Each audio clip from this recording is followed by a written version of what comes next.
Gott kvöld og verið velkomin í Kastljós. Edda Björgvinsdóttir hefur enn og aftur slegið í gegn og nú með nýjum karakterum á samfélagsmiðlum.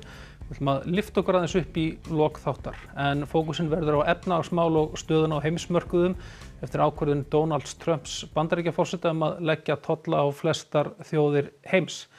Við ætlum að vonandi að ræða við Sigríði Benediktsdóttur, dósent við Columbia háskóla hérna rétt á eftir. En við ætlum hins vegar að byrja á þeim Örnu Láru Jónsdóttur og Vilhjálmi Árnasyni sem sitja bæði í efnahags- og viðskiptanefnd þingsins. Verið velkomin. Ja. Sko þetta er auðvitað bara óvissu ástand. Við getum orðað þannig. Þú sem formaður efnahags- og viðskiptanefndar, hvernig svona líst þér bara á stöðuna?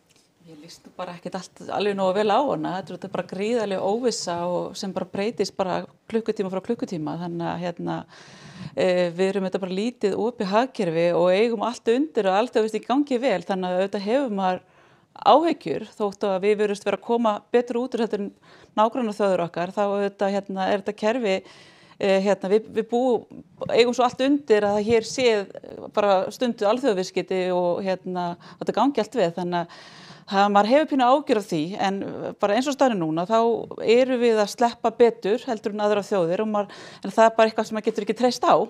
Þú segir sleppa betur, þá áttu við bara þegar við erum í svona lægsta þrepi. Já, við erum í lægsta þrepinu og það eru allir aðrir, flestir aðrir í kringum okkur að fá hærri tolla, en þannig að við virðumst vera að sleppa betur eins og staðan er akkurat núna. Já. Hvað segir þú, Vilhjálmur? Hvernig líst þér á stöðuna? Óvissa er aldrei góð og óvissa skapar alltaf óróleika og getur aldrei verið til góðs.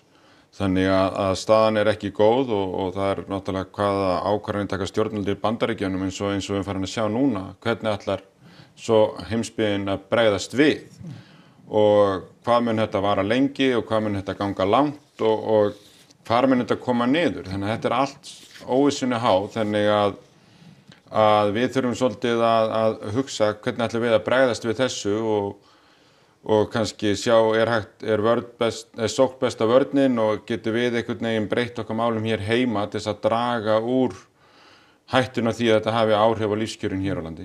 Þú segir sókn besta vörnin, hvað áttu það við? Í hvað þetta vísa? Ég er þá bara að vísa í það að við þurfum að sjá hvernig þessi heimsmál eru að þróast og einhver tækifæri fyrir þar sem eins og Arnar Lára kemur inn á, við erum með lægstu tollanana, einhvers staðar tækifæri til þess að sækja inn í þessa breyttu heimsmynd en líka að efla þá íslenskt atvinnulíf þannig að það sé með sterkari vinnástrótt til þess að takast á við þetta og þannig að við getum þá farið að markaðssetja okkur í öðrum löndum gagnvart ferðaþjónustunni ef við erum farið að fá færri ferðamenn frá Bandaríkjunum ef það dregst saman þar að við getum farið að atvinnulífið okkar er mjög svona aðlögunarhæft en við þurfum þá að búa þeim til þess svigrúm hér, við megum ekki vera að þrengja þeim hér heima á sama tíma, við vorum að gera tilraun til að ræða fjármálaáætlun í þinginu í dag og þar eru ekki góða fréttir fyrir íslensku grunnatvinnuvegina. Kannski komum aðeins betur inn á það eftir, Arna, varðandi það leiðir sem að íslensk stjórnvöld hafa núna til að bregðast við. Ég meina, hvað er hægt að gera núna? Erum við bara að bíða og sjá hvernig þessi mál þróast eða hvað er hægt að gera? Já, það þarf að bíða og sjá en það þarf líka bara að halda öllum samskiptaleiðum opnum og tryggja hagsmuni Íslands. Kristrún er nú að leið, forsætisráðherra er nú að leið til Brussel á miðvikudaginn til þess að eiga samtali við von der Leyen til þess að tryggja okkar hagsmuni. Okkar hagsmuni liggja þetta fyrst og fremst í viðskiptum við Evrópusambandið og þar eru 2/3 okkar viðskiptum. Þannig að þótt að Bandaríkin sé kannski stærsta einstaka ríki sem við eigum viðskipti við, þá eru þetta Evrópusambandið stærsti aðilinn í okkar viðskiptum. En eins og staðan er núna, þá erum við að flytja mjög mikið út á lyfjum til Bandaríkjanna og það er undanþegið eins og staðan er akkurat núna. Við erum að flytja út fisk sem skiptir máli fyrir okkur, þannig að það mun þetta hafa áhrif á sjávarútveginn að einhverju leyti og svo er þetta stoðtækjaframleiðendur og eitthvað svona. Og ég veit það að íslensk stjórnvöld eru búin að vera að hafa samband við helstu fyrirtæki og reyna að greina með þeim hvað áhrif þetta hefur á okkur. Þannig að ég held að það sé fyrst og snúna máli, það er þetta bara að tryggja hagsmuni Íslands og reyna að greina og vera tilbúin með ólíkar sviðsmyndir eftir hvað gerist. Við vitum ekki nákvæmlega hvað gerist, við erum ekki í neinni aðstöðu til að setja á einhverja gagntolla, við erum bara svo lítil, þannig að við erum þurfum svolítið að spila með eins og Vilhjálmur bendir réttilega á, við þurfum þetta síðan að vera sveigjanleg og sýna ákveðna seglu í svona, hvað segja, óvissu ástandi. Sko eins og þú segir, það kannski hefur ekkert sérstaklega mikið upp á sig að við ætlum að fara í einhverja gagntolla á Bandaríkin og þetta sko heyrist manni að vonir standi þess að við einhvern veginn fáum skjól á þessum innri markaði Evrópusambandsins. Er það einhvern veginn svona það sem þau eru fyrst og fremst að horfa til núna sem einhverju svona beina aðgerð? Já, þetta skiptir gríðarlega miklu máli að og EES-samningurinn er okkur alveg gríðarlega mikilvægur og utanríkisráðherra var nú með góða grein í Vísi í morgun þar sem hún fer í hvað hann hefur bara sparað okkur mikið þessi samningur og við verðum að standa vörð hann því hann er kannski mikilvægasti viðskiptasamningurinn okkar. Þannig að það skiptir verulega miklu máli. Hvað segir þú, Vilhjálmur? Eigum að leita í skjól ESB þessa dagana eða önnur tækifæri? Ég held að sé nú ekkert skjól í ESB og við erum nú að passa okkur í því. Ég er alveg sammála því að það er rétt að íslensk stjórnvöld fari og gæta hagsmuni sína gagnvart ESB og standa vörð EES-samninginn og innri markaðinn. En við þurfum að passa okkur samt að fara ekki að ef að Evrópusambandið ætla að fara að koma að hækka einhverja tolla og fara eitthvað tollastríð að við megum nú ekki fara að dragast inn í það og taka þátt í því. Ég geld nú mikinn varhug við það. Og kannski við að koma betur út úr þessu að því að við höfum verið duglega að afnema tolla og vörugjöld, allt nema landbúnaðarvörur og svo bíla og við ætlum kannski að taka vörugjöldin bara af bílum núna frá Bandaríkjunum. Það gæti nú verið bara ein svona sóknar áætlun til þess að við séum ekki fara að blandast inn í eitthvað. En sko, er ekki hættan að við ætlum einhvern veginn að spila þann leik að við séum nógu lítil til einhvern veginn að sko, spila einhvern veginn við báða aðila, er ekki hætt af því að við bara klemmumst á milli og lendum í einhverju aðstöðu milli ESB og Bandaríkjanna sem bara við ráðum ekki við og komum illa út úr. Já, en við hefum ekki að tróða okkur á milli heldur, sko. Og ég held að við hefum bara að byggja því sem við höfum gert, að við erum sjálfstætt ríki með aðganga EES-samningnum, þannig að láta þá bara Evrópusambandi að taka ákvörðun það. Ég held að sé bara aldrei neinum til góðs að fara í eitthvað tollastríð og setja eitthvað gagntolla. Ég hef ekki trú að slíkum aðgerðum og við sjáum það bara í dag að það bara hvetur Bandaríkin til þess að hækka það ennþá meira og þannig að við verðum að fara varlega þar en við þurfum að gæta hagsmuna gagnvart Evrópusambandinu við fáum ennþá frjáls flæði okkar vöru þar inn. Áður en að við höldum lengra, ég ætla aðeins að athuga hvort að við erum komin í samband við Sigríði Benediktsdóttur sem er dósent við Columbia Háskóla í Bandaríkjunum. Sæl Sigríður. Sæl. Svona kannski til að byrja með, ég meina það þetta gríðarlega óvissa þessar hækkanir, allar tollahækkanir. Helgina þá heldur margir að Trump ætlaði bara mögulega að draga í land með þetta en í dag þá virðist hann jafnvel ætla að gefa í gagnvart sumum ríkjum að minnsta kosti, svona miðað við það sem við vitum. Hvar heldur þú að áhrifin af þessum hækkunum verði mest? Ég held að neikvæð áhrifin verði mest á Suðaustu Asíu því að þar þeir mikið í textíl og þess háttar sem að verði mjög hátt settir tollar á stað. Svo ég hef áhyggjur á löndum eins og Víetnam, Laos og Kambódíu sem að byggja mikið á útflutningi og eru láglaunaþjóðir líka. Og ég heldur að fara sett tollar milli 40 og 50% þessar þjóðir. Já, ég meina það líka alveg viðbúið að þetta leggist allt saman svona mismikið á atvinnugreinar. Er einhver svona sérstök grein sem þú sér það fyrir þér að muni sérstaklega finna fyrir þessu tollastríði?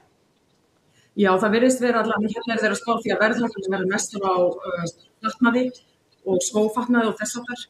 Svoleiðis að það verður aðeins mikið en þeir eru líka að tala að sjálfsögðu bíla og það bílaframleiðslan hefur verið svo mikið á milli landanna í Norður-Ameríku.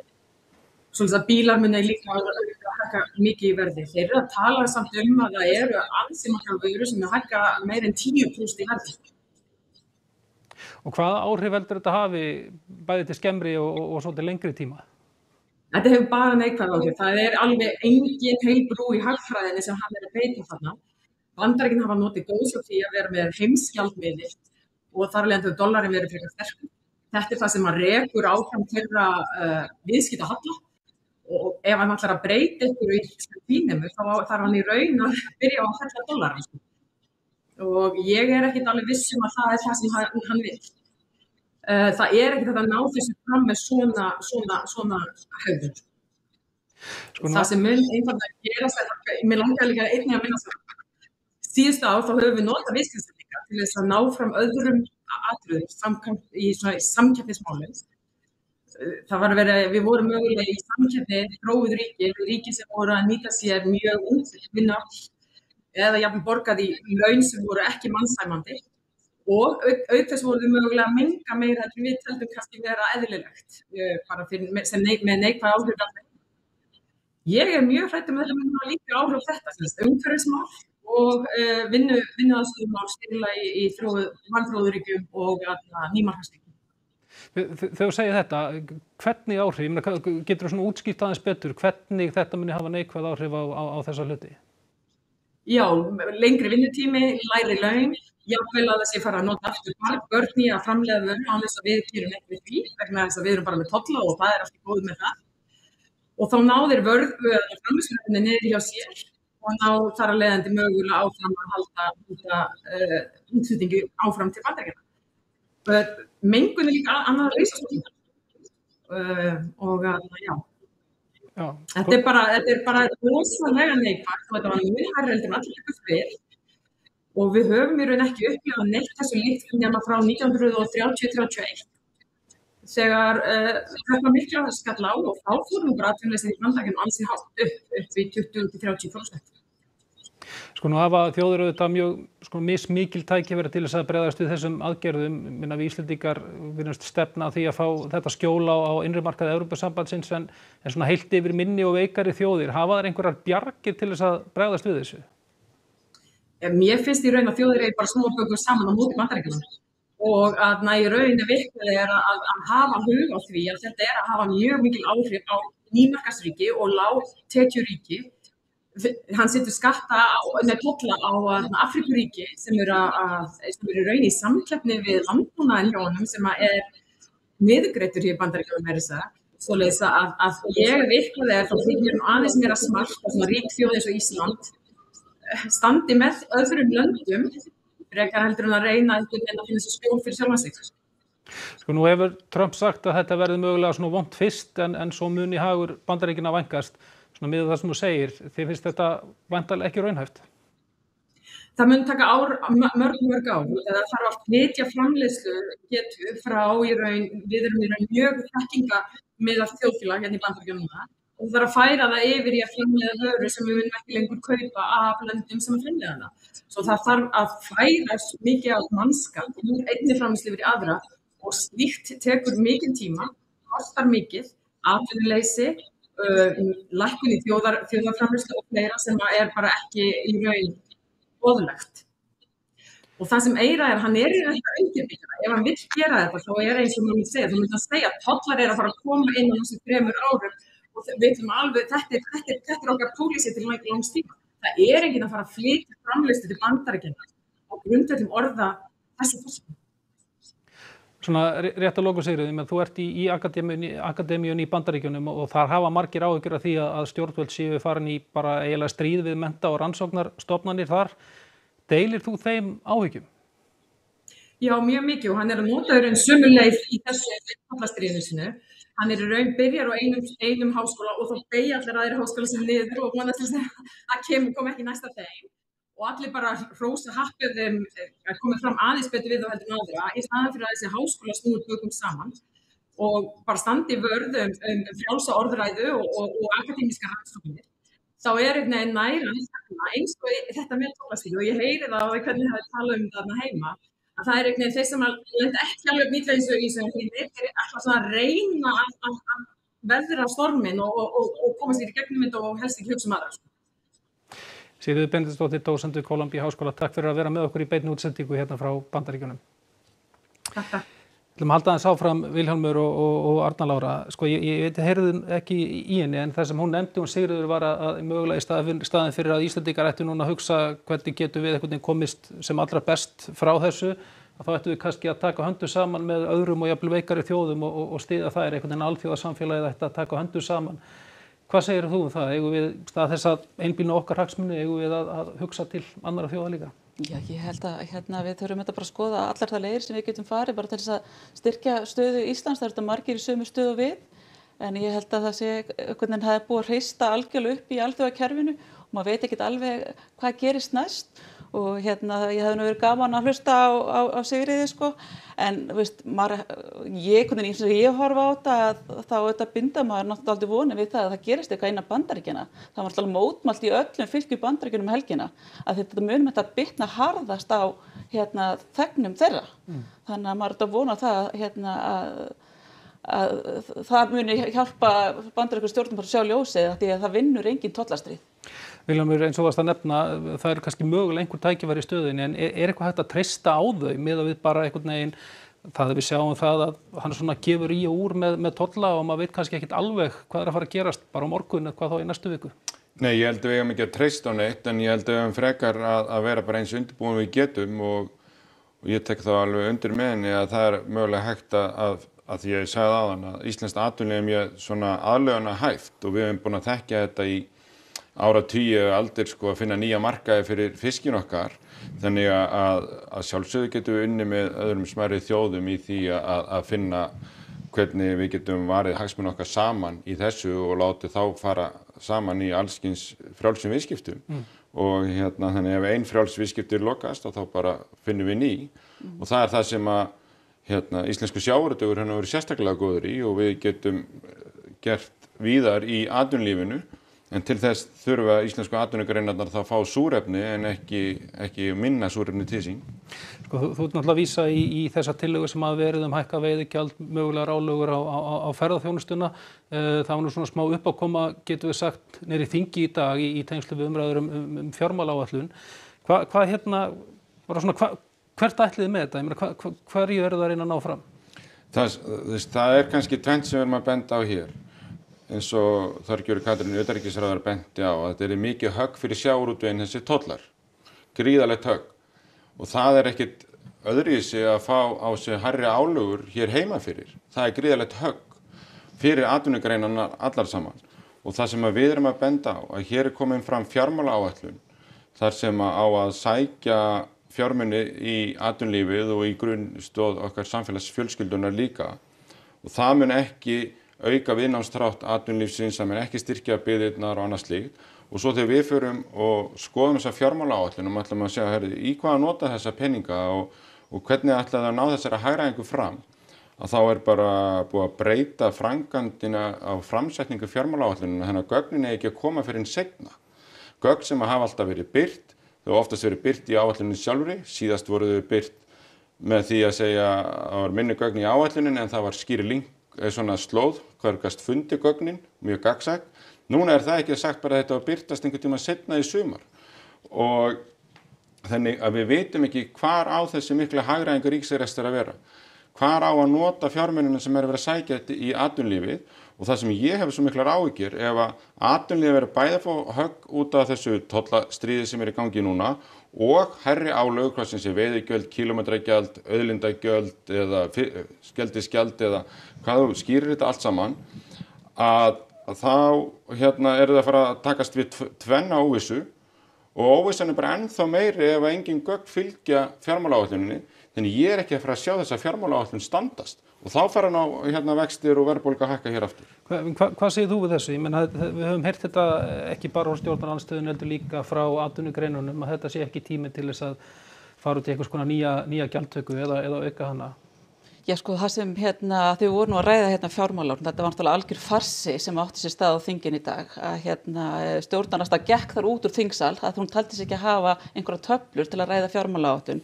Ég er náttúrulega nýr þingmaður og fyrir mér skil ég þessi nýju vinnubrögð, það við erum að vinna með ramma til næstu 4 ára og hann er auðvitað eðli máli sagt ekkert mjög nákvæmt með hvað það að gera en það sem mér fannst áhugavert. Er það bara upphlaup? Já, ég myndi segja það. Ég myndi segja þetta var upphlaup. Að því á sama tíma og þau gengur þingsal þá hafna þau tækifæri til þess að spurja fagráðherrana hvern og einn, hvernig þetta muni koma niður á þeirra ráðuneyti og hvað sé þar framundan og þau hafna því samtali og þeim fyrirspurnum sem þar voru. Þannig að já, þetta var uppákoma og ég finnst þetta sérkennileg vinnubrögð og þetta eru ný vinnubrögð sem voru kynnt í síðustu fjármálaáætlun þannig að já, ég bara skil þetta ekki. En hvað með það að þetta sé ekki tímapunktur í ljósi þessara tolla óvissu að setja nýjar álögur á atvinnugreinar. Það náttúrulega skiptir gríðarlega miklu máli í svona óvissu að við séum með sterkar ríkissjóð. Og þessi fjármálaáætlun sem var lögð fram í síðustu viku, hún sýnir fram á hallalaust hallalausan ríkissjóð árið 2027 sem bara einstakt og sem við verðum að gera. Það sem reynslan sýnir okkur það að við erum að fá áfall eftir áfall ofan í okkur. Það þessast COVID-faraldur, það var Grindavík og það alveg ljóst að það kemur eitthvað annað upp á og við verðum að byggja upp sterkan ríkissjóð og fjármálaáætlun sýnir það. Komast í mér ekki lengra með þetta. Arna Lára Jónsdóttir og Vilhjálmur Árnason, takk hérlega fyrir að koma til mín í Kastljós, ræða aðeins þessa stöðu efnahagsmála. Við ætlum að enda þetta á aðeins léttari nótum með Eddu Björgvins. Ég bara hágrátandi allan dag sem ykkur áhyggjur að þeim þarna og Samherji og Brim og í Vestmanni, þetta fólk á hreinlega eftir að lepja dauðan úr skeið það sem eftir ævinni. Edda, þú ert búin að slá í gegn enn eina ferðina með nýjasta karakterinu þínum, Guðuríði. Hvernig var þessi persóna til? Það er svo fyndið að vera heimsfrægur í gegnum 35 sekúndar fíflalæti. Sko, þetta byrjaði þannig að ég var í heimsókn hjá örvarpinu mínu og ég var að skoða myndbönd sem bróðir hans Björgvin hefði verið að senda. Elsku endurstætti sem það ekki búin að krema. Og það var svo fyndin gömul kona. Þetta amma Alki á Íslandi og hún var alltaf að detti í það og nýkomin að aðfundum og mjög þetta svo fyndin. Trilltist alveg og þegar kom heim þá sagði við Björgvin, hvernig gerður þetta? Hvar fékkstu þennan filter? Og eftir langa leit á Snapchat þá fann ég einn að sagði þetta bara þar. Fann ég einn sem var dálítið svipaður og byrjaði að fíflast með þetta og fannst ég svo fyndin að fíflast með þetta með ykkur að bölvaða vitleysu að ég sagði við Björgvin, ef þú ekki gerir eitthvað við þetta og stel ég þessu og seti þetta á neti og þú veist þetta fyrir neti þá er þetta bara orðið stjórnlaust. Og hann sagði bara, gjörðu svo vel, mamma mín, ef þú vilt, það ekkert, þetta ekkert nóg fyndið þú. Kemur ekki bara einhver dásemdar aðili á Alþingi og fer að tala plasttapp og þetta náttúrulega bara svona fjársjóður. Þannig að ég set bara í gang og bulla eitthvað þetta.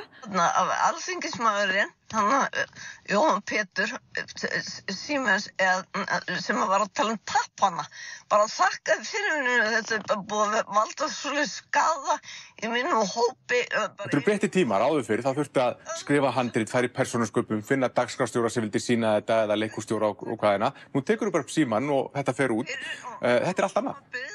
Sko, þetta er nákvæmlega vinnubrögð sem að ég man að mér fannst alveg bara fyrir neðan allar hellur. Það fer ekki bara og spinnur eitthvað, maður bara skrifar handrit og svo æfir maður það og svo eru almennilega tökur og svo situr maður bara eins og úlingarnir með eitthvað fíflalæti, bara bullar eitthvað með eitthvað filtera og það bara fer á flug.